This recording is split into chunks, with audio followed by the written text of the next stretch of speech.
Hi అండి. ఆగ్రా అనంగానే మనం తాజ్‌మహల్ గురించే మాట్లాడుకుంటాము. కానీ ఆగ్రా పోర్ట్ కూడా ఉంటదండి. చాలా బావుంటది. మీరు వెళ్ళినప్పుడు ఖచ్చితంగా ఆగ్రా పోర్ట్ కూడా మీరు చూడండి. నేను చేసిన మిస్టేక్ ఏంటంటే ఎవ్రీ టైమ్ వచ్చినప్పుడల్లా తాజ్‌మహల్‌కే ఫస్ట్ ప్రిఫరెన్స్ కదా! తాజ్‌మహల్ చూస్తాము. సాయంత్రం అయిపోతామో లేదంటారా అలసిపోవటమో లేదా 5:00 దాకే ఉంటది. అందువల్ల టైం అయిపోవడము ఇలా జరిగేసేసి రిటర్న్ అయిపోతా ఉంటాము.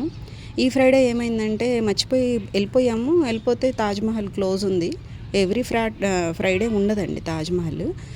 నమాజ్ చేసుకుంటారు.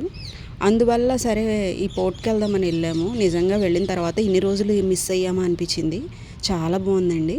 ఒకసారైతే మీరు కూడా చూడండి వెళ్ళినప్పుడు. ఒక్క తాజ్‌మహలే కాకుండా ఇది కూడా చాలా బావుంటది. ఫోటో షూట్స్‌కైతే ఇది బెస్ట్ అండి. అసలెంత బావుందో. ఒకవైపేమో రెడ్ కలర్‌లో కోట, ఒక పక్కనేమో పాలరాతితో కోట. 2 కోటలు కలిపున్నాయి. నచ్చితే గనుక ఒక లైక్ చేయండి.